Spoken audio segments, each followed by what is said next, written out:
Okay, I think we're going live on Uncommon Quote of the Day, and so I think we're going to have some fun today. It's late at night, so you'll probably won't see this until the 1st of August or whatever. But yeah, so we had some good stuff from Mike Lee, from Bernie Sanders, David Hogg, and a couple of other folks. So yeah, Uncommon Quote of the Day. We're going to Twitter. We're not going to get into any like super deep philosophical booky stuff. We're just going to start off with Mike Lee. So here we go.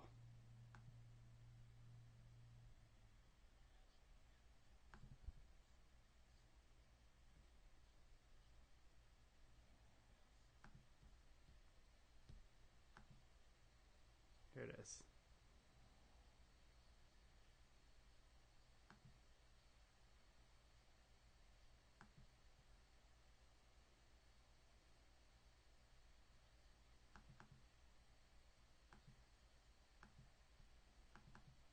Hell yeah, there's objection.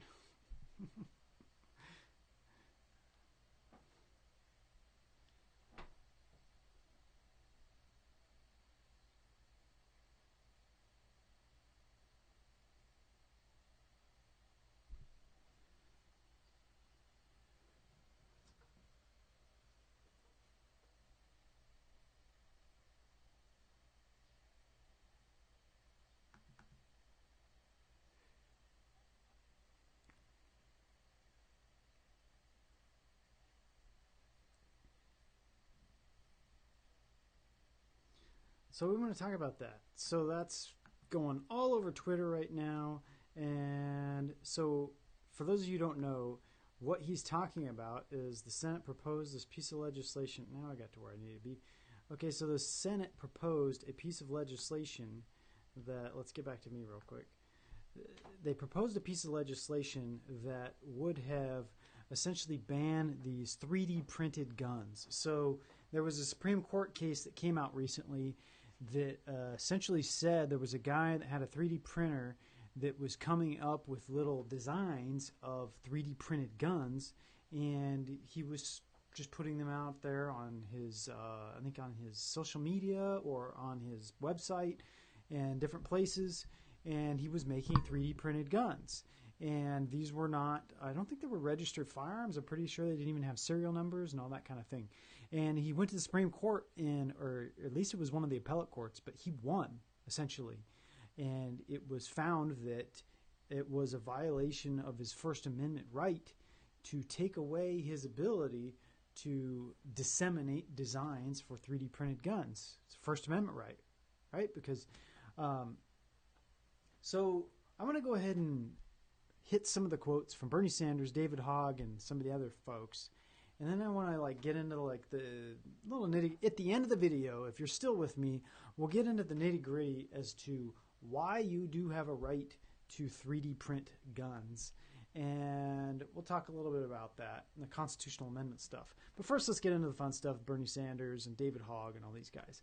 All right, so here's Bernie Sanders. He says, at a time when gun violence and school shootings are becoming more and more routine, the last thing we need is to enable anyone, including people who otherwise couldn't legally purchase a gun, to print a gun on a 3D printer.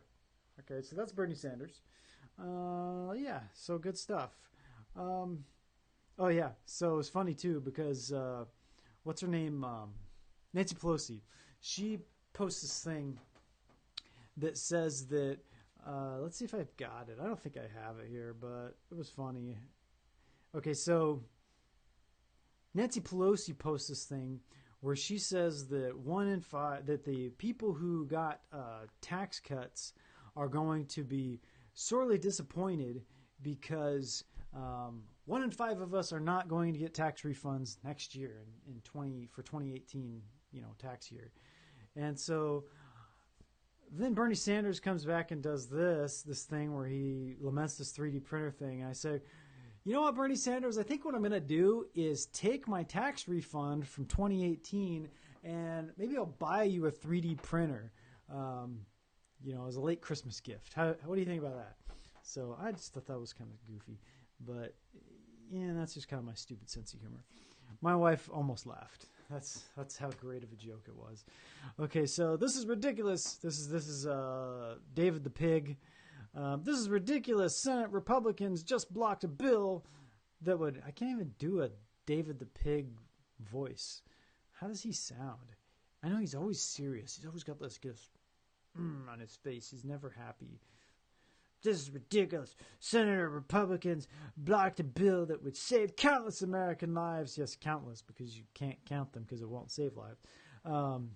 See, more of my wonderful wit. This is a grave risk to national security that we must take action on now. Call your senator and RT, whoever RT is. I don't know. RT. Let's see. It's not Mike Lee. I don't know who the hell RT is. Whatever, maybe one of you guys can tell me. Tweet me at 2uncommon. Let me know who the hell he's talking about when he says RT. So what's really fun about these tweets isn't just what is said on like actual Twitter, like by the big players, but it's all the little comments by the like nobody, the no names like me. You know, we're the funny ones. You know, we're the ones that say all the crazy stuff that nobody else can say. So this is one of them. This Becci Byrne. I don't know how you say her last name. Byrne? I think that's how you say it. Or is it Bernie? I don't know. Just imagine, America without guns. Just imagine. So she got all kinds of funny comments, and I was one of them. Without guns, we would be the United Kingdom. Long live the king! Read a book, dude. And then there was, let's see, another one. Or we could read about the Holocaust. That was the Jewish people without guns. And then, let's see, there was all kinds of fun stuff that people said. Oh, this guy's was pretty good. This dude, I'm not even trying to say his name. You can see it right there. Gonna be honest with you, that sounds awful. Glad to hear you'd prefer, you'd prefer to cede all control to Trump. Smart decision. And it has a little meme where it shows James Madison saying, oppressors can tyrannize only when they achieve a standing army, an enslaved press, and a disarmed populace. James Madison. That's really forward thinking for him, considering there was this other meme that was posted. I actually kind of put it up. Let's see if I still have it here. I think I do. Should be pretty close to the top. Yeah, here it is. So let's bring this guy, bad boy, up. Hopefully it won't take too long to load. Come on, help me out. All right, here we go. Let's zoom in here.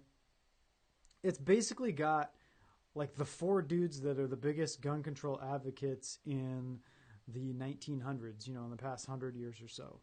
So one, you've got Stalin, who took away all the guns in 1929, then murdered 20 million of his own citizens.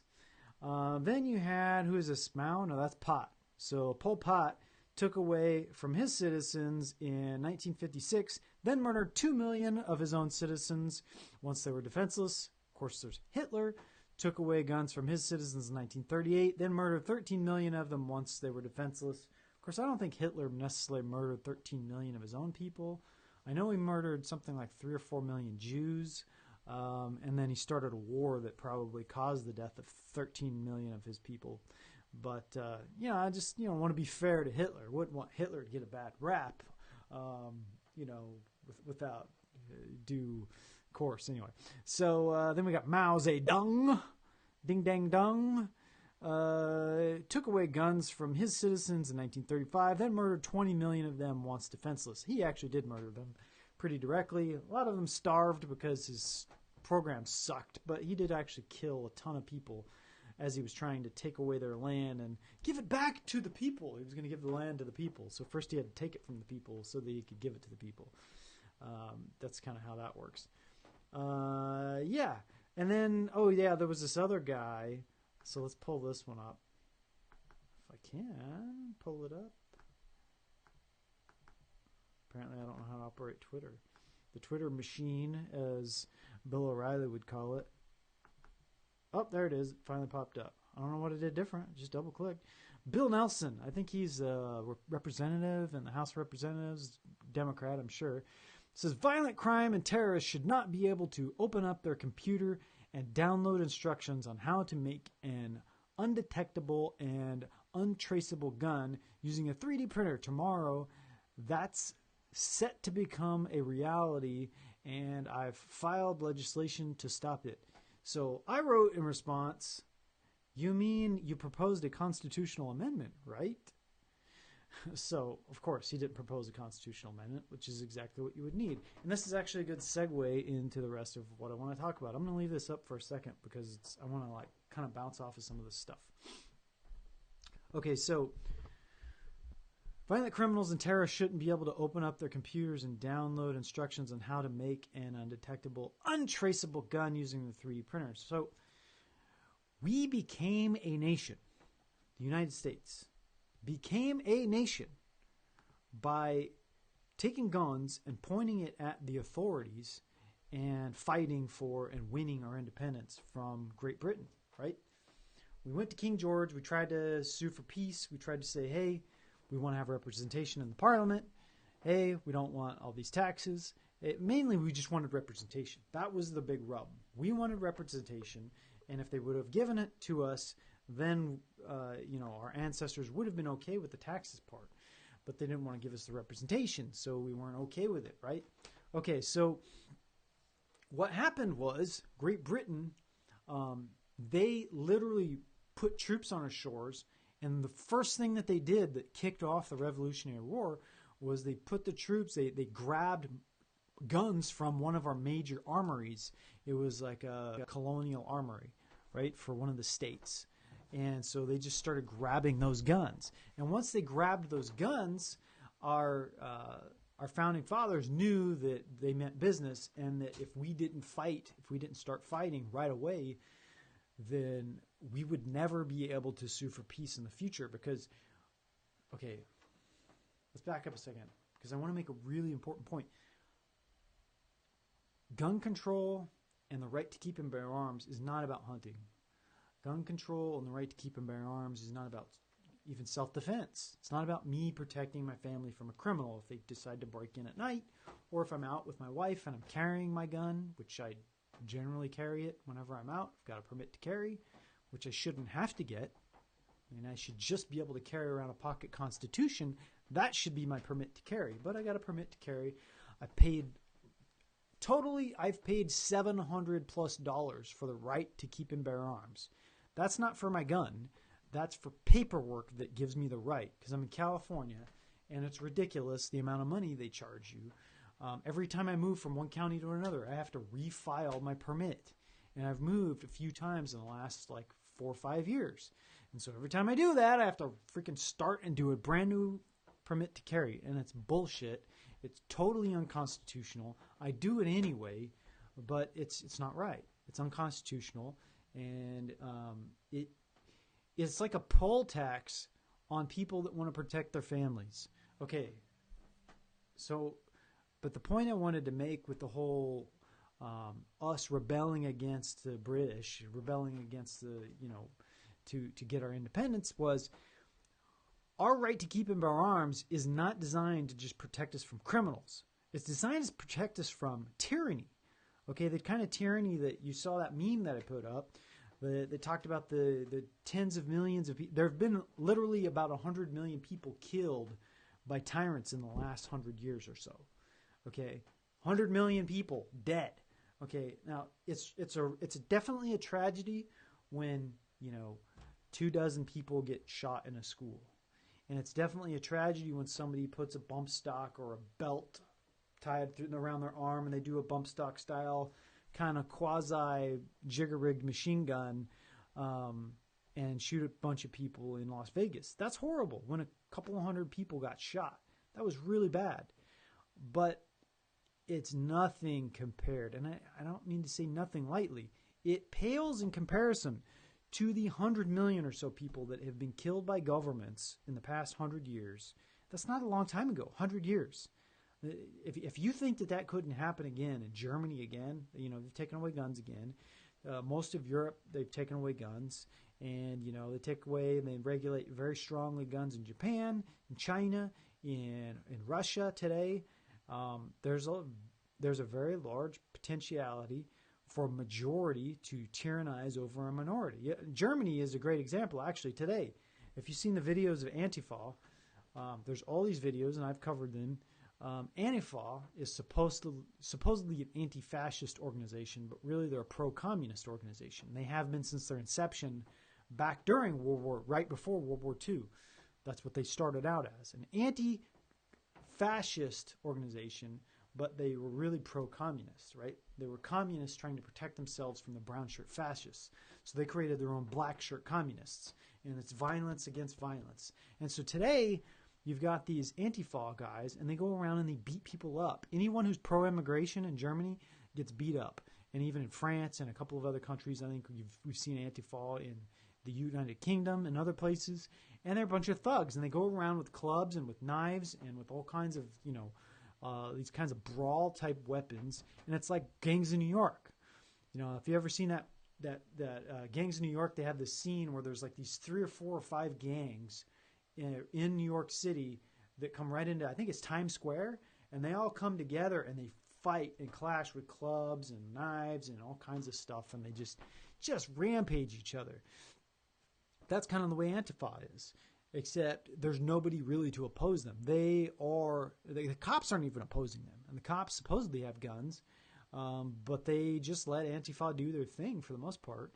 I don't know. Maybe they agree with Antifa or something, or they just don't want to tick them off. They're too afraid of them. I don't know what the deal is, but I've seen a lot of these videos of Antifa just beating the shit out of people that are just making political statements that they disagree with. Okay, so it's bullcrap. So this is the kind of societies that you get when you take away the right to keep and bear arms. When you say you can't defend yourself, and it's a power differential thing. Okay, so the right to keep and bear arms is designed to keep the government in check, and it's designed to be able to have minority populations to be able to defend themselves. One of the first things that Hitler did when he decided in his mind that he wanted to wipe out the Jews, they call it the final solution to the Jewish question. So weird way to put it. The Jewish question. What's the question? Should we wipe out the Jews? That's the question. And of course the answer is, yeah, we definitely should, but we better take away their guns first, because the Jews are fighters. They're not going to just lay down and let it happen. And they did fight, but they had their guns taken away first. And so when they did try to fight, it was like they'd have like 15,000 Jews trying to fight against, the SS troops, the stormtroopers, and the stormtroopers all were armed with, automatic weapons, semi-automatic weapons, and the Jews had a couple of pistols, like literally maybe 5 or 6, 8 pistols for every couple thousand of them. And so they got their asses kicked. They literally got wiped out. I mean, almost. If it wasn't for God's intervention, maybe they would have been totally wiped out. So anyway, that's the Jews thing. Okay, so anyway, I'm coming up on 20 minutes. I don't want to go over 20 minutes on this one. I knew it was going to be long, but it was kind of fun. We had a lot of fun. Listen to Mike Lee is awesome. We gave Bernie Sanders and David Hogg a hard time. Maybe we should like do a GoFundMe campaign just as a joke. Wouldn't it be funny? Like, give me stuff in the comments. If I get enough comments or thumbs up to the idea, maybe I'll do it. We should start a GoFundMe campaign, 3D printers for leftists, and we should like try to get together. I don't know. I think they're like 15 or 20, 30 grand, and we should make a 3D printer, and we should try to give it away to either David Hogg or Bernie Sanders or something, or we should try to print them a 3D printed gun and try to get it to them. I think it would be kind of fun, just to mess with them.